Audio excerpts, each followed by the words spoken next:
Dépression postpartum, un terme tout aussi énigmatique que le mal qu'il désigne. Et pourtant, cet état dépressif qui survient après l'accouchement toucherait 15 à 20% de femmes en France. Ces données sont inexistantes en Côte d'Ivoire et dans de nombreux pays d'Afrique où la maladie est peu diagnostiquée, voire prise au sérieux.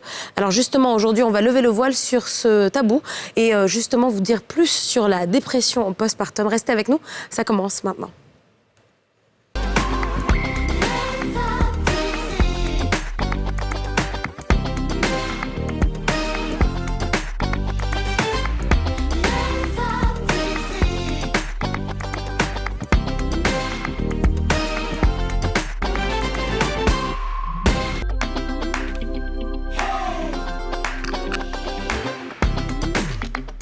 Bonjour à tous et bienvenue dans un tout nouveau numéro des Femmes d'ici sur NCI, votre rendez-vous 100% féminin et 100% franc-parler. Bonjour les filles. Bonjour. Didja, ça va? Ça va très bien. Afou? Ça va? T'es en forme? Oui, très. Bon, on parle d'un sujet un petit peu triste, Oui, enfin, très triste même. Le postpartum, mais surtout quelque chose qui, moi personnellement, j'en avais pas connaissance avant, je pense. Ouais. Allez, il y a 2-3 ans, je savais pas ce que c'était. Je pense que c'est... Ouais. Et je pense qu'aujourd'hui, encore de nombreuses personnes, des femmes moins peut-être, mais des gens en général savent ce que c'est. Je pense que c'est l'une de ces choses qui progressivement, au fait, le plus tu as de femmes enceintes autour de toi, le plus tu as de mamans autour de toi, quand toi-même tu expériences devenir maman et tout ça, après, tu en entends un peu plus parler. Mais il y a beaucoup de choses que moi, je trouve que nos sociétés africaines font bien. Peut-être qu'on n'a pas les chiffres, comme tu l'as dit, mais déjà, moi, j'avais beaucoup remarqué autour avec mes cousines et tout, quand tu accouches ou quand même dès la fin de ta grossesse, soit ta maman ou de la famille vient avec toi, ou tu déménages carrément même chez ta belle famille. Et je trouvais toujours ça bizarre. Et ma grand-mère me disait, on ne laisse jamais une femme qui vient d'accoucher d'un nouveau-né seule. Et donc, je pense qu'on n'a peut-être pas les termes, on n'a peut-être pas une bonne connaissance de la chose, mais on comprend qu'une femme qui vient d'accoucher est faible, elle a besoin d'aide, elle a besoin de soutien. Et donc, il faut qu'on soit là auprès d'elle. Donc, je pense que ça, au moins, on le fait très bien, lisse dans nos cultures. Non, je vois ce que tu veux dire. Je pense qu'effectivement, on comprend que c'est un bouleversement, une transformation qui est assez extrême. Après, je ne suis pas sûre que ce soit forcément les meilleures méthodes qui soient appliquées. Parce que peut-être que le suivi psychologique aussi, il n'est pas forcément là. Mais après, il y a quand même énormément de personnes qui ne savent pas ce que c'est. Ça revient un peu à dire que la femme est forte, tout simplement. Aujourd'hui, quand une femme accouche, elle se sent mal même de dire que j'ai pas beaucoup de liens avec mon enfant, que je me sens pas forcément bien, que je suis fatiguée, je veux juste dormir, j'ai pas envie de faire toutes les tâches liées à mon nouveau rôle de maman. Parce que tu n'as pas le droit, tout simplement. Tu as accouché, tu dois t'occuper de ton enfant et assumer tout ce qui vient avec. Donc, aujourd'hui, avec l'information, on commence à comprendre qu'effectivement, on peut être mal après une grossesse et que ce n'est pas forcément la joie qu'on attendait qu'on va ressentir et que parfois, c'est plus difficile que ce qu'on voit. Quand on regarde dans les films une femme qui vient d'accoucher, elle est aux anges et on se dit que ça doit être ça que je dois ressentir à la maternité. Je pense qu'il y a un peu de culpabilité derrière aussi parce que je ne ressens pas ça. Donc, est-ce que je suis une maman normale? Est-ce que je vais aimer mon enfant? Est-ce que mon instinct maternel est là où... Est-ce que je suis une mauvaise mère, en fait? Et c'est important ce que tu dis, et je pense que les réseaux sociaux, quelque part, aident beaucoup dans ce sens-là. C'est que maintenant, tu as des femmes qui vont partager leur expérience, qui vont démocratiser ou un petit peu vulgariser leur expérience et te dire, oui, effectivement, moi, j'ai vécu une dépression, j'avais pas envie de voir mon enfant. On entend ces témoignages. J'avais pas envie de toucher mon enfant parce que je ressentais rien pour lui. Et le problème, c'est qu'elles le disent, elles sont parfois jugées pour ces propos-là, mais c'est leur réalité. Quoi qu'il en soit, comme d'habitude, les filles, on va porter la question sur la place publique. On va leur demander à notre public, savez-vous ce qu'est la dépression postpartum? Et on va voir si c'est connu.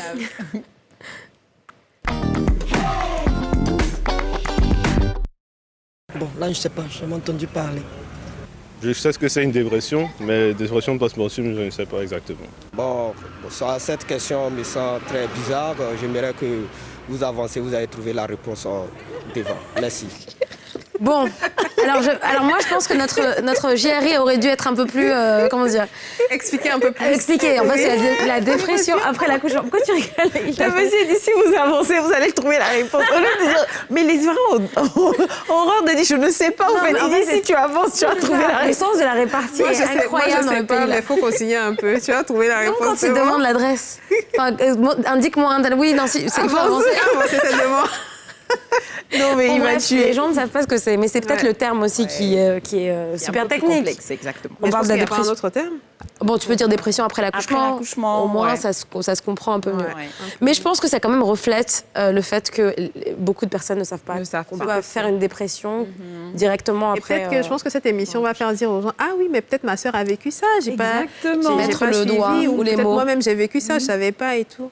Voilà, exactement, mettre les mots sur ce qui t'est arrivé ou ce qui est arrivé à un proche. Voilà. Alors, on va tout de suite accueillir nos invités en plateau pour en parler dans le détail. Aujourd'hui, nous avons Carole Daquin, psychologue clinicienne, et Muriel Amichia, qui est digital manager et qui a, elle aussi, fait l'expérience d'une dépression postpartum. Bonjour à toutes les deux. Bonjour. Comment allez-vous? Ça va. Carole, bon retour chez les femmes d'ici. Et Muriel? Bienvenue. Bienvenue. Alors Muriel, on va commencer par vous parce que vous avez vécu donc une dépression après votre accouchement. C'était il y a combien de temps? Il y a à peu près 1 an et demi. Comment ça s'est passé? Racontez-nous un petit peu. Alors on va dire que à la base on commence, ça commence en fait pendant la grossesse en fait. Donc déjà j'ai un début de grossesse qui est assez compliqué parce que au moment où la grossesse ça arrive, j'ai des projets professionnels et les changements avec mon organisme, tout ça, vont venir bousculer un peu les choses. Donc j'ai des opportunités à l'étranger et le médecin me déconseille fortement de les saisir parce que mon état de santé ne me le permet pas. Donc là déjà ça va faire une grosse perte en fait. Donc émotionnellement je me dis mais attends, cette grossesse-là qui était censée m'apporter tellement d'équilibre va aujourd'hui tout me reprendre en fait. J'étais à un moment où je démarrais vraiment dans ma carrière. Donc je me disais mais c'était pas possible que ça m'arrive là maintenant, c'est juste pas possible. Et là mon moral va prendre un coup. On commence comme ça. Donc c'était juste après l'accouchement à peu près? Au début, ça c'est déjà au début de la grossesse. Donc déjà il y a ça qui va commencer à me faire vraiment perdre le moral. Oui, ça commence déjà par là. Et ensuite j'accouche. Finalement j'arrivais à me sentir bien en fait tant que je travaillais. Et donc je travaillais sur un projet événementiel en ce moment-là. Mais tant que je travaillais en fait là tout allait bien. On finit le projet, j'ai pas vraiment de congé de maternité parce que on n'arrive pas à me remplacer sur le projet que je pilote. Donc déjà, dès que je finis l'accouchement, 2 jours après, je reprends le travail depuis la maison. 2 jours? Oui, je devais. Et puis, en fait, moi, j'en avais vraiment besoin aussi parce que ça me permettait de garder l'équilibre, en fait. Donc, je voulais même pas arrêter, en fait. Donc, je reprends 2 jours après. Tant que je travaille, je réussis tout va bien, en fait. Et je reprends le travail, donc 2 jours après, tout se passe bien, on finit le projet, ça se passe très bien. Félicitations, donc voilà, on reprend un peu en confiance. Et ensuite, je dois maintenant officiellement prendre le repos. Et c'est là que les choses vont se compliquer. D'accord. Donc pendant la période de repos, le fait de ne pas être constamment occupé à travailler et autres, de devoir assumer pleinement la maison, tout ça, ça va commencer à jouer sur moi parce que je vais prendre du poids. Et donc, je vais commencer à m'apprécier de moins en moins. Il y a des commentaires des personnes aussi de l'entourage qui vont te dire « Mais tu as pris du poids, qu'est-ce qui t'arrive? Oh, mais tu prends du poids. » Donc finalement, en fait, je me regarde me dévalorisant, en fait. Mais c'est pas moi, c'est pas comme ça que j'ai été. Et finalement, c'est des remarques extérieures, en fait, qui vont vraiment beaucoup jouer sur mon moral, sur mon équilibre, au point où je n'arrivais plus à sortir. J'avais un problème, dès qu'on me dit « Il faut qu'on sorte, mais j'ai rien à me mettre. » Peu importe ce que tu m'offrais à me mettre, je trouvais que non, ça ne m'allait pas suffisamment bien. Mais je peux pas apparaître dans un événement comme ça. Non, ça ne va pas. En fait, rien n'allait plus. Et je vais commencer à perdre ma confiance en moi. Et ça va jouer aussi dans mon travail. D'accord. Alors avant de vous laisser poursuivre et continuer les questions, je vous propose quand même de regarder un petit reportage justement qui nous explique un petit peu les différents types de symptômes qui peuvent toucher les femmes qui viennent d'accoucher.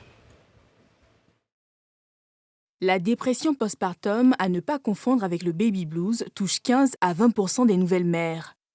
Parmi les signes observables, des symptômes dépressifs qui surviennent après l'accouchement et perturbent les activités de la vie quotidienne. Humeur instable, sentiment de découragement, plaintes somatiques insistantes comme des céphalées ou des douleurs abdominales, mais surtout des phobies d'impulsion. Les mères souffrant de dépression postpartum, un mal encore incompris, se sentent souvent isolées. Dans de nombreux cas de figure, elles multiplient les consultations pédiatriques pour des motifs variés, tels que des difficultés alimentaires ou des troubles du sommeil de l'enfant. Le diagnostic de la dépression intervient souvent tard. Certaines prédispositions pouvant toutefois être identifiées en cours de grossesse. Un diagnostic qui permet de prévenir le risque de dépression et d'assurer une bonne prise en charge de la mère et du nourrisson. Pour la première fois en 2018, un traitement adapté à la dépression postpartum était en passe d'être validé par la Food and Drugs Administration aux États-Unis. Sans doute une véritable avancée médicale. Sommes-nous peut-être sur la voie d'une meilleure reconnaissance de cette maladie qui touche une femme sur 7 ? Voilà, donc on a ces chiffres, hein, une femme sur 7. Je ne sais pas c'est combien exactement dans le contexte ivoirien, mais on suppose que ça doit être assez élevé également. Vous avez parlé donc de votre morale qui a été affectée pendant la grossesse, mais aussi après, et de ce rapport au travail que vous avez et votre relation avec votre bébé. Alors, pour ma part, je vais dire qu'il n'y avait pas vraiment de problème au niveau de la relation avec mon bébé parce que j'ai eu la chance, ou bien je sais pas, je vais dire, de me préparer en fait à cette période-là. Donc, j'avais déjà aussi beaucoup lu sur la question de la dépression et autres. Donc, en tout cas, je sais de mon mieux, il n'y avait pas de problème majeur avec... Voilà, il n'y avait pas de distance particulière. Pas de distance particulière. Parce que vous étiez informée? Sûrement parce que j'étais informée. Sûrement parce que j'étais informée. Ouais. Donc, ça me permettait en fait de pouvoir mettre... Des mots, en fait, sur le problème que je vivais, en fait. Voilà. Et donc, une question pour vous. On a vu dans le reportage qu'il y a différents types de dépression postpartum. Il y a d'autres où ça affecte même leur habileté de se nourrir, de sortir, comme vous l'avez dit, ou même il y a d'autres qui ne s'approchent pas de leur bébé. Comment est-ce qu'on peut vraiment cerner le type de dépression qu'on a, ou bien, parce que souvent après aussi l'accouchement, il y a la fatigue générale, il y a les effets même hormonaux de cet accouchement-là. Donc, comment est-ce qu'on peut savoir qu'on a vraiment un cas de postpartum depression? OK, merci. Alors déjà, ce qu'il faudrait savoir, c'est que la grossesse même, c'est un état assez particulier. Donc, tout ce qu'on a comme émotion devient un peu plus aggravé, je dirais. Voilà, tout est exacerbé. Donc, déjà, ça, je ne dirais pas que c'est un problème, mais c'est quelque chose qui est normal. Et les femmes enceintes exagèrent un peu dans tout. Donc, après... Comment ça exagère? Oui. Peut-être, vous voulez dire que les hormones font qu'on ressent les choses de manière c'est pas plus émotif. On rajoute. Je ne dirais pas ça comme ça. Je veux dire qu'on est plus émotif. De façon naturelle, tout ce que, par exemple, les odeurs. Voilà, on peut avoir une odeur, on peut la sentir, mais une femme enceinte va la sentir de façon... Oui, donc c'est le ressenti. C'est les hormones. C'est le ressenti. Voilà. Donc, on n'exagère pas. Quand on exagère, c'est comment on le ressent. Oui, c'est comment on le ressent. Donc, c'est, voilà, comme on dit, la femme enceinte va le ressentir peut-être 10 fois plus et tout. Donc, déjà, c'est un état où il y a de grands changements. Et quand on revient maintenant après l'accouchement, il y a le corps qui change, il faut accepter que maintenant, on n'est plus toute seule, il y a un bébé qui est là. Et aussi... il y a cette illusion qu'on a, comme quoi quand on aura un bébé, je pense qu'on le disait tout à l'heure, tout sera parfait. Oui. Mais on ne pense pas aux pleurs du bébé qui, très souvent, sont dérangeantes. Les pleurs sont vraiment dérangeantes parce que la mère, elle est fatiguée, elle vient d'accoucher, elle doit s'occuper de son enfant qui peut-être pleure tout le temps, elle doit lui donner à manger, elle doit s'occuper de ses soins, elle doit faire plein de choses en même temps. Laver, oui. Et voilà.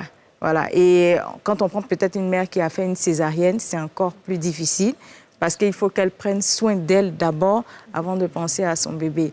Donc, quand on a tous ces signes-là, on peut peut-être avoir un baby blues, par exemple, ce qui est plutôt plus passager, normal, voilà, parce que c'est passager. Il faut que la mère commence à s'adapter à cette nouvelle vie. Mais après, il y a d'autres facteurs, comme Muriel le disait, il y a d'autres facteurs qui peuvent venir aggraver la situation. On se sent bien peut-être dans un certain confort, on arrête le travail, ça va aggraver la situation. Est-ce que cet enfant-là, il est venu pour m'apporter du bonheur ou il est venu pour gâcher ma vie? Donc, on commence peut-être à se déprécier. La dépression postpartum, il n'y a pas de signe tout de suite. On peut dire tel signe, on pense tout de suite à la dépression. Mais on va dire quand c'est dans la durée, là, en ce moment-là, on commence à se poser des questions. Parce que quelqu'un qui a une humeur constamment négative, qui ne veut pas faire des activités qui, avant, lui procuraient du plaisir, là, en ce moment, on peut dire, ah, tiens, il y a quelque chose qui ne va pas. Oui. Parce que peut-être que tu aimais bien manger, mais là, on te donne un repas, tu dis, non, ça ne passe pas. Une fois, on peut se dire que peut-être que c'est, voilà, tu viens d'accoucher, il y a quelque chose qui a changé. Mais quand tu refuses complètement ce repas-là, tu refuses un autre repas et tu ne veux pas t'alimenter, on se pose la question, qu'est-ce qui se passe? C'est la durabilité. Voilà. En fait, Donc, c'est les choses qu'on faisait avant qui changent tout de suite. Après cette période-là, on doit se poser des questions. Donc, aussi. juste pour que ce soit un peu plus clair pour tout le monde, c'est quoi la différence entre le baby blues et la dépression en elle-même? D'accord. Alors, le baby blues, je dirais, c'est un état émotionnel, mais passager, voilà, qui survient peut-être quelques jours après l'accouchement. Et ce n'est pas quelque chose qui dure dans le temps. Donc, c'est un changement dans lequel la femme, elle doit réapprendre à être une femme et être une mère. Donc, elle doit s'habituer aux pleurs du bébé. C'est normal. Ça, c'est quelque chose qui est normal. C'est une période normale pour toutes les femmes qui viennent d'accoucher. Mais à un moment, ça doit s'estomper. À un moment, on doit pouvoir se dire que je suis une femme, c'est vrai, mais je suis devenue une maman maintenant, en plus d'être une femme. Donc, je dois composer avec cette nouvelle donnée. Et quand on n'arrive pas à le faire, c'est en ce moment-là que ça peut conduire à une dépression. Donc, le baby blues, on n'a pas besoin d'une intervention particulière. C'est quelque chose dans le temps, ça va finir, voilà, qui va se résoudre. Voilà. Alors, tu voulais dire quelque chose? Non, vas-y.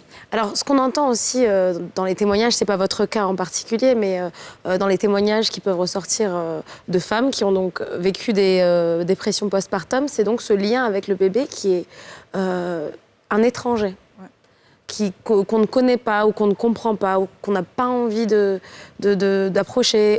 Et alors, c'est la question qui je pense, intrigue beaucoup d'étrangers à ce concept. C'est-à-dire, quand on n'a pas eu de bébé, on se demande, mais comment est-ce possible, finalement, d'avoir eu un bébé?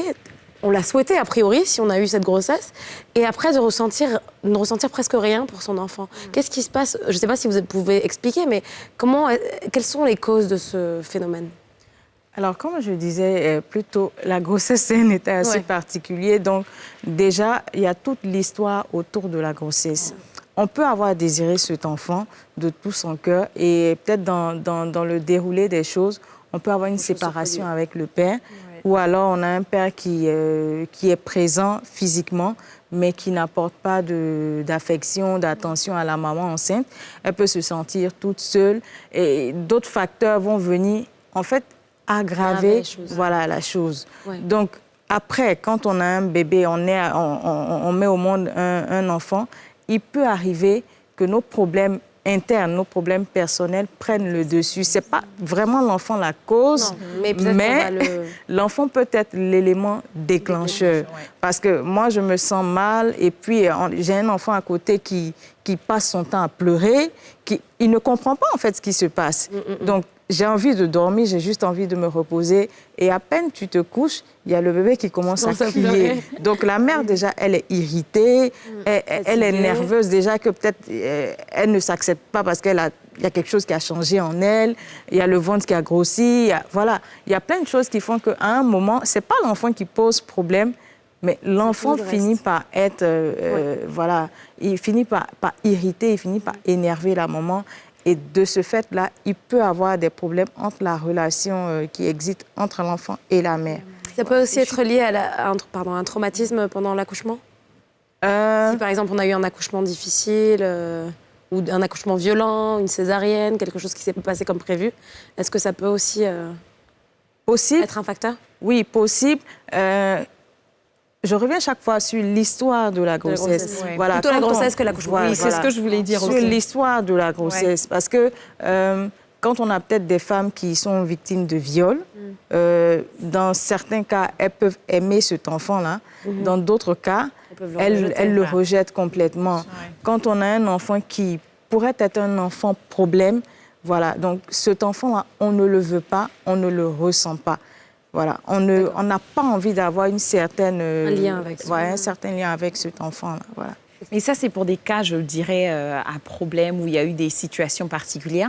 Mais même dans le cas normal, et c'est pour ça que je suis bien contente que vous soyez retournée sur le cas de la grossesse. Et je voudrais partager une expérience personnelle, parce que moi aussi, j'ai planifié, j'ai voulu ma grossesse et tout, mais elle ne s'est pas passée comme prévu. Et quand je dis comme prévu, comme maintenant exactement, comme je l'imaginais. Parce qu'avec ce discernement-là, je sais qu'aucune grossesse n'est pareille, même entre la même femme, plusieurs enfants. Oui.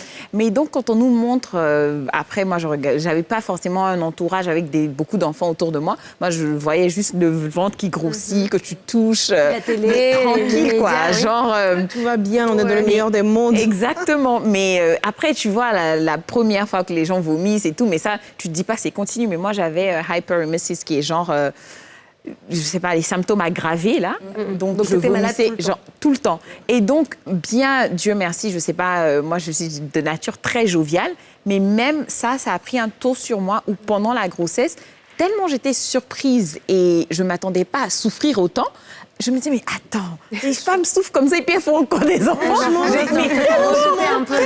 Je ne m'attendais pas à ça. Mais immédiatement. Et donc, si ça avait continué, et je dis merci parce qu'il y a d'autres personnes où c'est vraiment sur les 9 mois. Sur les 9 mois de grossesse.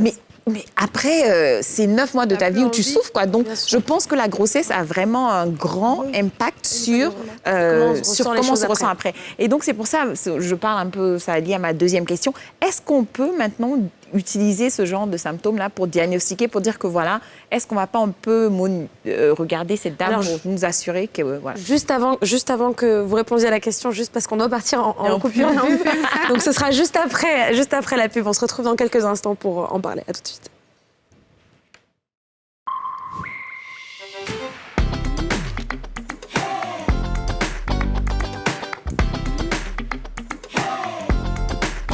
Bienvenue à vous si vous nous rejoignez sur Les Femmes d'ici, sur NCI. On parle de la dépression post-partum, donc la dépression après l'accouchement. Et nous sommes en compagnie de nos deux invités, Carole Daquin, psychologue clinicienne, et Muriel Amichia, qui est manager digital, mais surtout qui, elle aussi, a vécu une dépression après son accouchement. Alors, juste avant qu'on parte en pub, Afou, tu lui posais une question sur les signes ou les choses vécues pendant sa grossesse. Pendant la grossesse, qui peuvent, si on veut dire, donner un indice que cette dame est susceptible d'avoir... est susceptible, merci, d'avoir une dépression postpartum. Donc, est-ce qu'on ne peut pas utiliser ça pour diagnostiquer, si on veut dire? Moi, pendant ma grossesse, effectivement, j'ai eu une grossesse, comme j'ai dit, difficile. Le mythe de la maternité heureuse s'est très vite envolé. Oui, effectivement, parce que j'ai vécu 5 mois... Ça se voit même quand vous en parlez, on sent votre douleur jusqu'à présent. Ça a été compliqué, mais c'est des choses qu'on ne s'imagine pas avant d'être enceinte. Moi, j'avais la trachée complètement détruite, je vomissais jusqu'à vomir du sang, c'était inimaginable en fait. Et le médecin m'a dit, mais tu peux pas voyager comme ça, on ne sait pas, tu peux faire une crise à n'importe quel moment, tout ça. C'est mieux pour ta sécurité, pour la sécurité du bébé, que tu restes sur place. Après, j'avais mes humeurs qui allaient dans tous les sens et autres. Mais vraiment, mon corps a subi beaucoup de transformations. Ce que je pense, c'est que je pense que d'une femme à l'autre, on peut le vivre de manière différente. Oui, ce que je pense qu'il est important de faire, c'est d'avoir peut-être des fiches d'accompagnement au niveau des sages-femmes et des médecins gynécologues, quand les femmes elles vont en consultation, pour faire un suivi régulier tout le long de la grossesse, pour savoir, en fait, en leur posant des questions assez simples. Donc, c'est vraiment une sorte de premier pas avant l'orientation chez le psychologue, en fait. D'accord. Pour voir dans quel état d'esprit elles sont. Parce que la plupart du temps, dans mon cas, par exemple, d'ailleurs, si tu me rencontres sur mon lieu de travail ou avec des amis, en tout cas, quand j'arrivais à être avec des amis, tu ne pouvais pas ressentir, en fait, que j'avais un problème... une grande douleur. Une grande douleur. Voilà, tu ne pouvais pas le ressentir parce qu'en fait, certaines personnes arrivent à gérer, en fait, ce problème-là. Ce n'est pas le cas de d'autres, mais certaines arrivent à le faire. Après, quand on se retrouve dans un cadre de confiance, où on arrive à parler, souvent, quand on est avec le médecin, on peut facilement dire, quand il te demande comment tu te sens, ton humeur, tu te sens en sécurité, tu peux tout lui dire, en fait, parce que c'est ton médecin soignant, tu peux tout lui dire. Et ça, en fait, ça pourrait permettre d'identifier dans un premier temps si il y a un problème éventuellement, et puis d'orienter vers un spécialiste.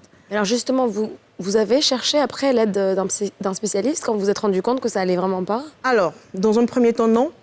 Parce que je me souviens que mon conjoint, à une époque donnée, à une période, me fait rasseoir et me dit tu sais, tu as déjà entendu parler de la dépression postpartum, tout ça? Ah, c'est lui qui a dit ça? Ben si. Ouais, il faut le dire, franchement. On voyait des sauts d'humeur, mais franchement, pour des choses, franchement, qui ne se disent. Ils vous reconnaissaient peut-être pas. Ils vous reconnaissaient pas. Exactement. Donc, quand il me fait asseoir, il me dit ça, je regarde, je lui dis, mais ok, vas-y, je t'écoute. Donc, je sentais qu'il s'était vraiment suffisamment renseigné sur le sujet. Donc, il avait sûrement vu des personnes, lu des documents.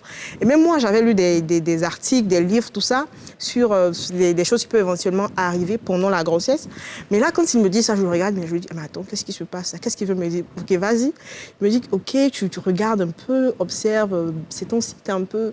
Peut-être que il y a quelque chose qui ne va pas. Mais là, imaginez-vous que je m'enflamme et je me dis, mais attends, donc en fait, tu veux dire que je suis folle. Mais donc là, en fait, tu es en train de me dire que je suis folle, mais vas-y, te gêne pas, vas-y, surtout. Donc c'est vous qui stigmatisez tout de suite la dépression. Donc en fait, là, je me dis, mais attends, mais il veut dire que je suis folle. Mais je savais qu'on allait arriver là. Parce que pourquoi il me parle de dépression postpartum? Non, moi, je suis folle. Mais il y a ça aussi, en fait, c'est que on n'en parle pas souvent, on ne se confie pas souvent, parce que dans l'esprit, en fait, peu importe notre niveau d'études, quand on se retrouve dans une période pareille, on mélange un peu tout. Ouais. Donc là, pour moi, le psy, ça devient le médecin du fou. Non, mais tu peux pas me demander d'aller voir un psy, donc parce que tu penses que je suis folle, je dois aller voir un psy. Non mais attends, c'est pas possible. Pendant qu'on y est, dépose-moi à l'asile en même temps. Donc je dramatise tout de suite. Et bon, après, il réussit quand même à me rassurer, tout ça. Et je lui ai dit ensuite, bon, moi, je vais pas voir de psy parce que je suis pas folle. Bon, mais qui a dit que le psy, c'était le médecin des fous? Mais il y a ça aussi. Donc, je refuse de me faire accompagner par un psy. Après, avec le temps et surtout l'accompagnement de ma famille et son accompagnement aussi à lui. Ça va mieux. Mais quand même, je réussis quand même à reprendre vie, à retrouver l'équilibre, tout ça. Et je vais dire que j'ai eu aussi une conversation, un échange. En fait, on va dire que c'était une thérapie même, en fait, avec une dame qui était spécialiste de la question. Mais je ne savais pas. Je ne savais même pas comment le rendez-vous a été planifié. C'était une sorte de... Ça a été une consultation hors du cadre formel, en fait. Donc, je vais quelque part me retrouver accompagnée, entendre des mots qu'il faut, me retrouver rassurée. Je vais commencer... en fait, tout a été, franchement, tellement bien coordonné que, voilà, je me dis C'était votre compagnon, ça aussi? Oui. Qui avait fait ça? Génial! Il est malin, en plus! Et je vais finalement réussir à retrouver l'équilibre, tout ça. Et ça vous prend combien de temps pour devenir vous-même? Ça me prend du temps parce que jusqu'à ce que ma fille ait 2 ans. Ah oui, donc c'était il n'y a pas si longtemps finalement. Oui, c'était il n'y a pas si longtemps finalement parce que ce que j'ai remarqué, c'est qu'en fait, par moment, tu as l'impression que tout va bien, mais après, un petit élément peut venir déclencher en fait le problème. Et donc, tu vacilles comme ça dans le temps, et puis voilà, ça va bien aujourd'hui, ensuite ça va pas très bien. Dès au départ. Bien ensuite. Et puis, à un moment donné, moi, ce que je fais, c'est que je fais une pause et je me dis, il faut que tout aille bien, il faut que je redevienne moi, parce que comme ça, je ne peux pas continuer comme ça, il faut que je fasse quelque chose. Et c'est là que je reprends la chose. Alors moi, j'aimerais revenir un peu dans son sens, parce que je pense que l'accompagnement psychologique ne doit pas être une option pour une femme enceinte, quand on sait qu'il peut y avoir des dépressions. Exactement. Il faut que ce soit un accompagnement systématique. Dès qu'une femme est enceinte, on la suit aussi psychologiquement, parce que c'est un vrai bouleversement. Et ça peut être une première grossesse, ça peut aussi arriver à la 3e grossesse, on ne sait jamais. C'est ça. Donc, pour les consultations prénatales, il faut qu'il y ait un psy, juste pour discuter. Et c'est peut-être dans les discussions qu'il peut voir l'élément et se dire « Ah, cette femme-là, il faut la suivre de façon particulière. » Et puis les signes avant-coureurs, quoi. Voilà, parce qu'on le dit ici, la santé mentale n'est vraiment pas notre priorité. On peut comprendre pourquoi, parce qu'on a beaucoup de problèmes, mais quand même... C'est vrai, mais c'est important quand même pour une femme qui vient d'accoucher, parce que si on n'est pas en état de s'occuper de soi-même, comment est-ce qu'on s'occupe vraiment bien de son enfant, quoi. La question que je me pose aussi, c'est est-ce qu'après avoir vécu un traumatisme, une période aussi difficile pendant si longtemps, parce que vous avez vécu quand même 2 ans, c'est ça? Voire plus, si on compte les mois de la grossesse. Est-ce que, du coup, vous avez peur d'une prochaine grossesse, de la maternité Déjà, est-ce que vous voulez être maman à nouveau? Bien sûr. Très bien. Bien sûr, parce que... commencer. Oui, bien sûr, parce que je sais que toutes les grossesses ne sont pas pareilles. D'accord. Et que je veux faire un bébé de nouveau, je sais très bien que ça peut se passer d'une meilleure manière, en fait. Ça peut être différent. Je ne m'attarde pas, en fait, sur le traumatisme que j'ai vécu. Parce que, voilà, même si j'attends 5 ans, 10 ans, je peux revenir et revivre la même situation. Si je le fais maintenant, je peux vivre la même situation. C'est ça. Ou, au mieux, ne pas passer par là. Mais bon, non, ça ne me freine pas. Après, c'est vrai que, quelque part, on se dit... Quand on y répond, on se dit non, mais pas tout de suite. Mais pas tout de suite. Il faut qu'on le temps de récupérer. De vraiment se retrouver. Franchement, il faut récupérer. Pour terminer, Carole, j'ai envie de vous poser la question, je ne sais pas si vous avez la réponse, mais est-ce qu'il y a des femmes qui sont sujettes à la récidive dans la dépression postpartum?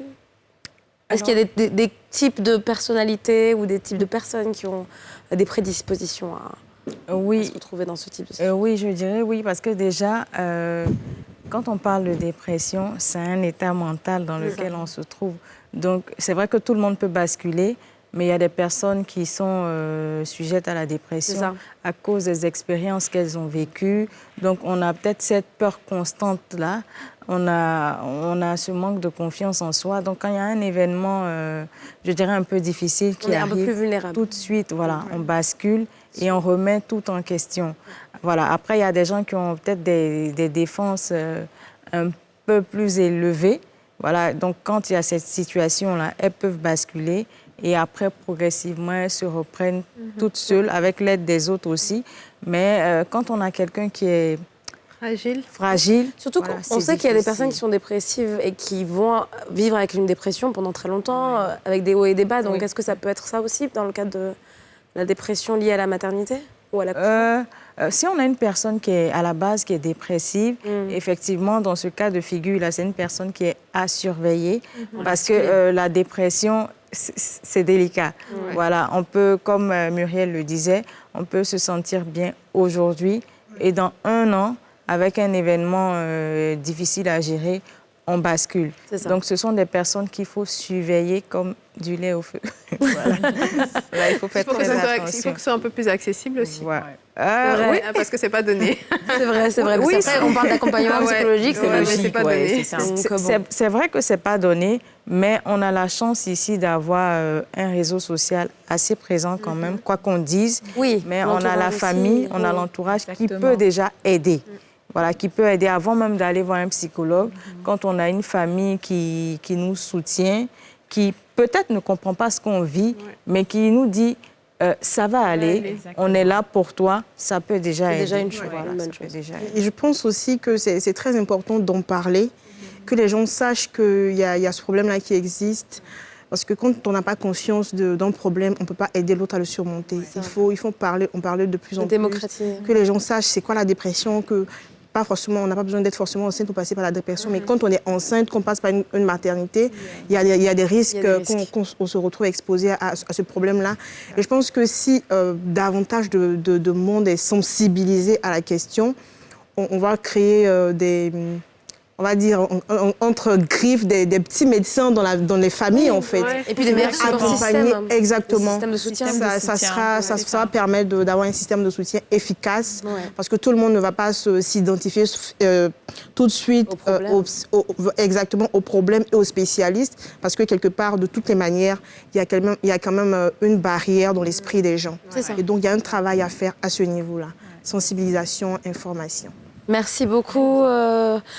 Muriel, d'avoir partagé votre expérience avec nous. Merci à vous, Carole, d'avoir été avec nous. Merci. On se retrouve dans quelques instants pour la suite de l'émission. À tout de suite.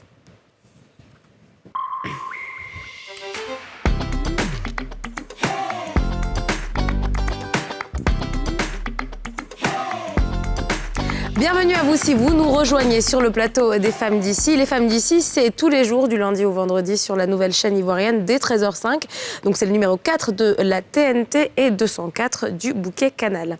On va à présent passer à notre chronique business, parlons business plus précisément, où Afou aujourd'hui va nous dire comment analyser le risque d'un investissement. Tout de suite.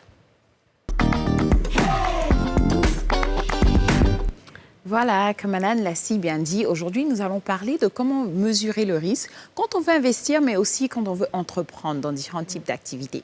Et donc, on peut aller complètement gaga, parler de VAR, value at risk, covariance, bêta et tout ça, mais je ne vais pas Les Chinois, tu veux dire? Non, mais c'est des termes techniques, mais qui disent ce qu'on fait presque tous les jours quand on veut faire un investissement. Donc, quand on parle de ratio ou tout ça, c'est vraiment qu'est-ce qu'on doit mesurer. Donc, voilà, quand on parle de risque, c'est d'abord la probabilité que cette chose se passe et la gravité, à l'échelle moins grave jusqu'au pire des cas. Donc, il faut analyser vraiment tous les scénarios possibles. Le scénario qui est vraiment le plus probable, ça, c'est le scénario optimistique. Après, on a le scénario un peu pessimiste où on se dit, la Terre tombe, quoi, et Covid, ce genre de scénarios-là sont toujours... une guerre, tout ça. Exactement, voilà. Donc, il faut toujours tout prévoir.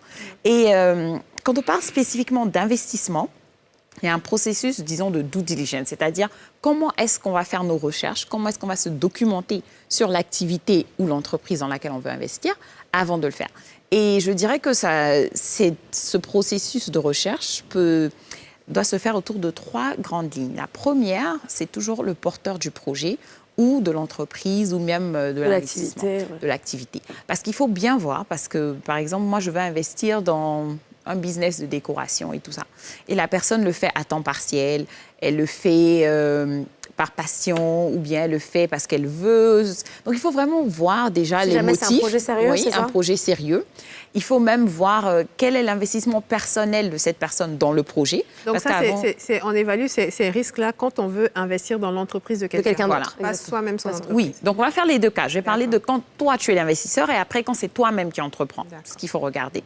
Et donc, après, vous regardez vraiment le porteur de projet, comment il est sérieux, quel est son investissement personnel et la plupart du temps, voir comment lui-même il est investi dans le projet. La deuxième partie, c'est de voir aussi la structure du projet. Est-ce que tout a été fait de manière légale? Est-ce qu'il y a de la traçabilité? Est-ce que mon investissement est assuré d'une certaine manière? Déjà, quand on parle d'investissement, c'est jamais sûr à 100%. Oui. Sauf si vraiment vous le gardez, même dans une banque, les banques peuvent faire faillite. Donc, c'est vraiment jamais sûr. 100%. Donc, c'est de se mettre de plus de barrières pour pouvoir limiter les pertes en cas de perte. Donc, c'est justement, si demain, tous les risques que j'ai analysés là, ou bien tous les pires cas de figure se passent, comment est-ce que je peux mesurer mes risques pour ne pas tout perdre? Donc, c'est surtout dans cette optique-là qu'on est quand on parle de mesure de risque. Et surtout, quand vous investissez pour gagner, comment est-ce que je peux me donner le plus de chances d'avoir encore plus? Et donc, après, maintenant, c'est de regarder vraiment les finances de l'entreprise. Donc, leurs états financiers, le bilan, leur cash flow, comment est-ce qu'ils génèrent du revenu, comment est-ce qu'ils gèrent leur trésorerie. Et tout ça est vraiment très important. Maintenant, il y a 2 types aussi de risques. On parle de risques endogènes et de risques exogènes. OK? Donc là, maintenant, je parle de cas de figure où c'est toi-même peut-être l'entrepreneur et tout. Quand on parle de cas exogènes, qu'est-ce qui est en dehors de ce que moi je fais? C'est-à-dire là, on parle en dehors de mon contrôle, quoi. Voilà, en dehors de mon contrôle. On parle du climat politique. Est-ce qu'on est en période d'élection? Vous avez vu que octobre, septembre était complètement... Il n'y avait rien. Parce que tu ne veux pas commencer une activité. Et demain, vu nos antécédents, justement, on n'est pas vraiment les plus stables en période d'élection. Donc, tu regardes, ça, c'est vraiment en dehors de toi. Tu peux être le meilleur businessman du monde et puis il y a une guerre, personne ne sort, donc tu perds tout. Donc, regardez ces facteurs exogènes. Si je retourne chez ma décoratrice qui fait des pique-niques dehors, on est en saison de pluie, c'est pas le meilleur moment pour... Dieu t'a déjà dit, il va pleuvoir tous les jours. Il ne faut pas aller faire un truc où tu es dehors, vraiment. Donc, c'est de regarder tous ces facteurs exogènes et de les mesurer. On ne peut pas changer la pluie, mais de ne pas d'avoir une bâche, par exemple, ou un couvert, ou de le faire à l'intérieur. Trouver des solutions qui te permettent vraiment d'éviter ces pertes-là. Et donc, ça, c'est valable pour l'investisseur et pour celui qui entreprend. Ouais. Maintenant, les facteurs endogènes, on en a un peu parlé, c'est ton investissement dans le projet, c'est t'assurer d'être bien structuré, d'être accompagné par des spécialistes ou des experts, de t'assurer aussi que tu contrôles les finances de l'entreprise. Et après, on a tout ce qui est autour maintenant de l'activité elle-même. Donc, il y a des secteurs qui ont des risques très spécifiques à ces secteurs-là. Et donc, c'est de regarder quelles sont les périodes de mariage, comment est-ce que je vais m'organiser, par exemple, pour avoir plus de staff dans cette période, de ne pas perdre des clients. Donc, c'est vraiment d'analyser tous les cas de figure. Et son domaine d'activité. Et trouver des solutions autour de cela. Donc, alors, la question que je me pose, parce que tu as parlé de structuration d'entreprise, si jamais moi je suis intéressée par je sais pas moi, la vendeuse d'Atchaké, juste parce que peut-être que je trouve que ce qu'elle fait, c'est un peu différent, son produit un peu meilleur, mais c'est pas structuré. Est-ce que ça veut dire que j'investis pas forcément? Tu peux investir, mais est-ce que justement l'investissement ne peut pas aider à structurer l'entreprise? C'est exactement ce que je dis. Nous, dans nos sociétés, le secteur informel, malheureusement, est beaucoup plus, élevé que le secteur formel. Et donc, on parle ici d'avoir des collatérales sûrs. Par exemple, je ne sais pas, dans d'autres pays européens, aux États-Unis, tu vas essayer d'avoir des documents sur la personne, son adresse et tout ça. On n'est pas à ce niveau-là. Mais qu'est-ce que tu peux utiliser dans nos communautés, dans notre système comme collatéral? Par exemple, si tu connais chez la personne, si tu connais la dame en question, si tu connais ses frères et sœurs, si tu as un moyen de pression. Par exemple, ce moyen de pression là est très important parce que si tu n'as aucun moyen de pression, tu n'as aucun document, tu ne peux jamais te présenter dans nulle part et dire que cette personne m'a volé. Même à la police, ce sera difficile au fait de faire une plainte parce que tu n'as rien pour prouver que tu as investi. Et donc, quand on parle de mesures de risque, c'est justement en cas de faillite ou en cas... Comment je récupère mes sous? Et donc, c'est d'identifier, par exemple, si elle a des bijoux, que tu peux... je ne sais pas moi, mais il faut trouver un moyen pour pouvoir de balancer ton risque. Moi, je balise, voilà. Ça, madame la chère vendeuse a checké. Si tu n'arrives pas à me rembourser dans mes 6 mois, je vais aller chercher tes bijoux, par exemple.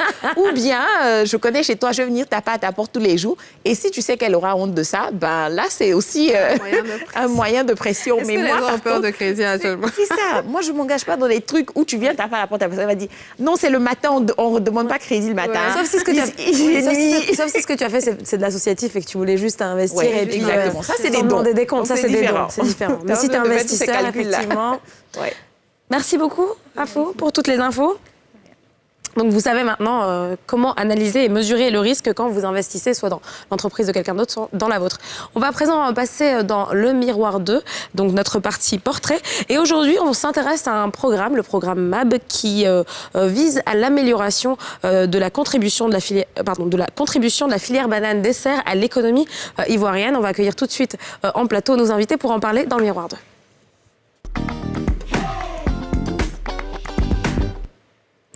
On va tout de suite accueillir nos invités en plateau. Beroudjo Aka, médecin nutritionniste, et Emmanuel Doli, qui est secrétaire exécutif de l'OBAMSI. Et l'OBAMSI, c'est l'organisation des producteurs et exportateurs d'ananas, de bananes, de mangue de Côte d'Ivoire. Wow. J'y suis arrivée. Comment allez-vous, messieurs? Bienvenue. Je vais très bien, madame. Ça va? Ça va très bien. Alors, vous allez nous expliquer un petit peu ce programme MAB, parce que, et vous, peut-être, on va commencer par vous, parce que vous représentez donc l'OBAMSI. Et l'OBAMSI et l'OCAB, sont un consortium à qui on a confié ce projet. Pour faire simple, oui. Vous savez que nos pays, les ACP, Afrique, Caraïbes, Pacifique, dont fait partie la Côte d'Ivoire, ont des relations avec l'Union européenne. Et dans le cadre de ces relations, ces pays-là bénéficient des financements spécifiques. On est passé des DOM, dispositifs d'obligation mutuelle, aux ATF, assistants techniques et financières, et depuis 10 ans, au MAB, mesures d'accompagnement banane. D'accord. Ce sont des financements spécifiques pour améliorer la compétitivité de la filière banane de Côte d'Ivoire. D'accord. Alors le but, c'est surtout de promouvoir la filière banane sur le marché local, sur la Côte d'Ivoire en particulier. Pourquoi? Est-ce que vous pensez que la filière est à la traîne pour l'instant? Vous savez, l'Europe aujourd'hui est la convoitise de tous les exportateurs. Vous avez entendu parler de la guerre de la banane. C'est parce que le marché européen est toujours un marché porteur. Et là, les latino-américains y ont vu un Eldorado et ont commencé à déverser des milliers de tonnes des millions de tonnes sur ce marché-là. Or, ce fut un marché protégé compte tenu des relations que les pays ACP avaient avec l'Union européenne. D'accord. Donc, voyez-vous, il était normal, au lieu d'exporter toujours des quantités énormes sur le marché européen, il faut aussi voir ce que nous pouvons faire au niveau régional, au niveau sous-régional et surtout au niveau national pour, disons, booster la consommation, la promotion par la promotion de la banane de Côte d'Ivoire. Est-ce que ça veut dire que les Ivoiriens consomment plus de mangue et d'ananas que de bananes? Les Ivoiriens consomment beaucoup de fruits. Nous n'avons pas... En général, d'accord. En général. nous n'avons pas de statistiques précises. D'accord.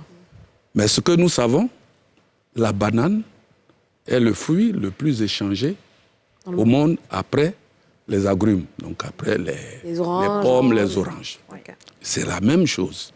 Voyez-vous, le marché de la CEDEAO, c'est près de 300 millions d'habitants. Au lieu d'exporter en Europe avec des barrières que vous connaissez, des tarifs, tout ça. Le mieux, c'est d'explorer ces marchés sous-régionaux, régionaux et même ces marchés nationaux pour, augmenter notre production de bananes. Et je pense que moi, ma question, c'est un peu liée à celle de Dija autour de la mangue et de l'ananas, parce que ces produits-là ont quand même des dérivés qu'on arrive à manger plus facilement. On a le jus d'ananas, on a la mangue séchée, on a réussi à en faire autre chose, contre la banane qui est quand même un fruit qui est très périssable, qui n'a pas toujours, il n'a pas la meilleure publicité, parce qu'on, par exemple, on dit le jus d'orange, ça donne, c'est la vitamine C et tout ça, mais la banane, on ne sait pas trop. C'est vrai qu'on sait moins. Oui, ça, c'est peut-être le médecin nutritionniste qui va en en parler. Exactement, pourrait nous dire les bienfaits de la banane. Mais quels sont les autres dérivés pour pouvoir commercialiser un peu plus ce fruit? Oui, madame, merci beaucoup. J'ai parlé des financements que nous avons reçus. Mais spécifiquement, nous avons reçu un financement qui porte sur le développement du marché local et sous-régional et même national. Et dans ce projet-là, il est question de booster la consommation par la promotion, par des actions publicitaires. Voyez-vous, la banane, le nutritionniste est là. C'est un produit qui a des valeurs nutritives élevées, qui a des qualités organoleptiques très importantes. Non, je ne suis pas sûre qu'on a compris organoleptique. On va vous expliquer. Par le goût. Ah, d'accord, ok. Qui a du goût. Oui, très bien. Et qui, bon, pour ne pas rentrer dans son champ d'activité, vous voyez, la banane, elle participe à la croissance des enfants et elle améliore leur intelligence. Je crois que le nutritionniste est là. Il va Donc pourquoi la banane est important même et devrait être au cœur de l'alimentation des Ivoiriens? D'accord, je vous remercie de nous avoir conviés ici. Au nom du directeur du programme national de nutrition, Dr Ricard, vraiment je voulais vous dire merci. Et je dirais que la banane est un aliment et c'est un fruit. Et donc, il rentre dans le grand enjeu de lutte contre la malnutrition. Alors, parlant de malnutrition, il faut savoir que c'est l'un des grands problèmes de santé publique dans le monde.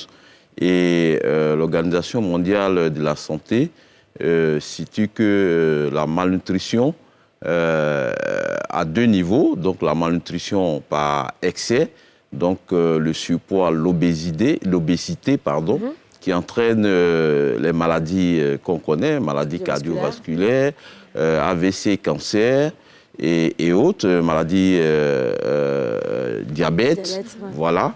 Et aussi la malnutrition par carence, carence en nutriments, carence en micronutriments, avec des retards de croissance, avec l'anémie, le manque de sang, et avec la malnutrition aiguë sévère, des enfants malnutris, amaigris. Et on voit l'aspect physique, mais l'aspect intellectuel aussi est impacté. Voilà. Et donc, au niveau de la Côte d'Ivoire, c'est une réalité aussi. Et Dieu merci, le gouvernement a pris les dispositions pour lutter contre la malnutrition. Et c'est une plateforme multisectorielle qui entreprend des actions pour lutter contre la malnutrition, dont l'intervention du ministère de la Santé et de l'hygiène publique et de la couverture maladie universelle. Bon, j'ai dit tout ça. Pour revenir à la banane. Voilà, on dit que pour lutter contre la malnutrition, il faut bien manger. Il faut bien manger. Et généralement, pour illustrer un peu mes propos, je reviens un peu à ce qu'on a tous appris à l'école primaire, c'est-à-dire les groupes d'aliments. Donc, des aliments qui nous apportent de l'énergie, des aliments qui assurent la croissance et le maintien, et des aliments qui nous protègent contre les maladies, dont les fruits et légumes.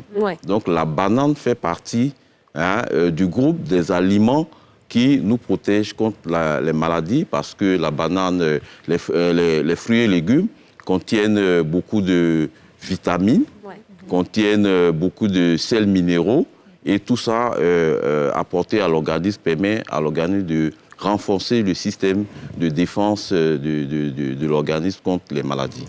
Donc la banane, comme fruit, est un aliment très, très, très, très, très important. Je me permets de compléter un petit peu. C'est vrai que vous parlez de sous-nutrition dans le contexte ivoirien et africain en général. La banane est aussi très nutritive dans le sens où elle apporte de la satiété aussi. Tout à fait. La banane contient beaucoup de fibres nutritives qui non seulement permet d'assurer un bon transit, mais aussi apporte aussi beaucoup d'antioxydants, et donc qui permet de lutter à l'organisme de lutter efficacement contre les maladies, certains cancers, le diabète, les maladies cardiovasculaires, voilà. Donc c'est juste qu'il faut peut-être améliorer la communication autour de la banane. Oui, en fait. Tout à fait. Je pense qu'en améliorant la communication sur la banane, c'est la porte d'entrée pour faire la promotion pour la consommation des fruits et légumes, qui sont vraiment essentiels. Je ne dis pas que les autres groupes d'aliments ne sont pas essentiels pour assurer notre bon état nutritionnel et donc notre santé et notre bien-être, mais la consommation régulière des fruits et légumes est vraiment essentielle pour assurer notre santé et notre bien-être. Et vous recommandez d'en consommer à quelle fréquence? La fréquence, nous on dit qu'il faut consommer au maximum, mais les recommandations de l'OMS demandent de consommer 5 portions de fruits et légumes, dont 2 portions de fruits et 3 portions de légumes. Donc ça fait à peu près, les deux sous-groupes d'aliments mis ensemble, ça fait à peu près 400 grammes de fruits et légumes qu'il faut consommer par jour. Pour un adulte, hein. Ou pour un enfant et un adulte?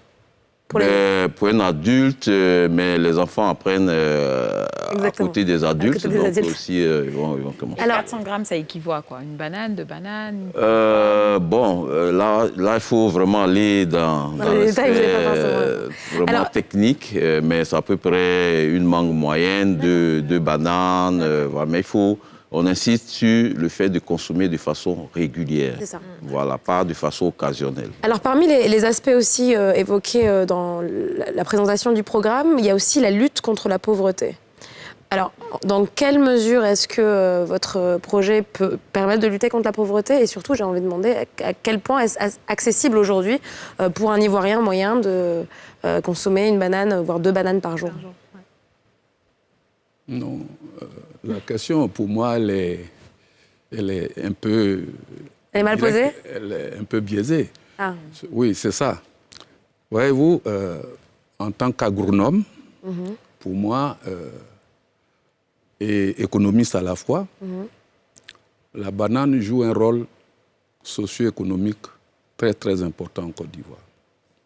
La banane est produite au sud, au centre, et pendant ces dernières années, au nord, où on n'espérait même pas produire la banane. Ça, c'est un. La banane, c'est près de 15 000 emplois directs. D'accord. La banane, c'est un vecteur de développement dans les régions où sont localisées les plantations, avec pour corollaire les écoles qui sont construites, les centres de santé, l'adduction d'eau, que sais-je encore. Oui, c'est tout un écosystème qui vient se construire autour de la banane. Voyez-vous, tout ça est fait de telle sorte que la banane qui est produite en Côte d'Ivoire et exportée puisse être acceptée sur les places européennes. C'est ça. Avec toutes les contraintes que vous savez, les contraintes environnementales et tout ça. C'est important. C'est important. Donc, la banane, c'est aussi près de 150 000 emplois indirects. Ça veut dire que sur une plantation de bananes, vous avez une famille avec le chef de famille, la femme, et puis les enfants. Et puis des femmes qui bénéficient, par exemple, de l'alphabétisation et qui bénéficient également des actions pour faire le commerce. Donc, visiblement, la banane est un élément vraiment de lutte contre la pauvreté. Et puis même, la banane, c'est un facteur d'intégration régionale. Allez sur les plantations, vous allez voir, c'est toutes les nationalités qui travaillent là. Il ne nous reste plus beaucoup de temps, mais pour revenir à ma dernière question par rapport à la consommation même, aux consommateurs, donc c'est un fruit abordable pour l'Ivoirien moyen aujourd'hui en termes de pouvoir d'achat. Oui, la banane n'est pas chère. C'est un fruit qui n'est pas cher. Oui, je suis absolument d'accord, c'est pour ça qu'il faut le mettre en avant. Ici, en Côte d'Ivoire, le fruit n'est pas cher. Vous avez trois bananes, par exemple, à 100 francs. À 100 francs, oui. Donc, il faut le rappeler. Donc, c'est vrai que ça me paraît un peu surprenant qu'on ne consomme pas autant la banane qu'autre chose. Donc, les mamans doivent mettre ça dans le sac des enfants pour le goûter. On parle de la quantité, mais l'élément sur lequel il faut insister également, c'est la qualité de la banane. Ouais. C'est pour ça, dans ce projet-là, nous avons travaillé sur la chaîne de valeur pour créer, si vous voulez, l'organisation des mûrisseurs de Côte d'Ivoire. Je dirais même des mûrisseuses de Côte d'Ivoire. Il y a plus de femmes? Il y a plus de femmes. À 90%, ce sont les femmes. C'est très bien. Ouais. Très bien. Ouais, c'est aussi important. C'est très important. Pour nous, c'est très important. Et l'OPMCI est là aujourd'hui, elle est dirigée par une dame. Vous voyez, donc, on joue un rôle aussi important. Merci beaucoup, messieurs, d'avoir participé à cette émission et pour toutes ces informations. Je pense que le message est passé. Manger de la banane et puis surtout, la banane peut aider dans plein de différents pans d'activité et de l'économie ivoirienne. Merci à vous de nous avoir suivis. On se retrouve dès demain pour une toute nouvelle émission. Je vous souhaite une excellente fin de journée. À demain. Merci.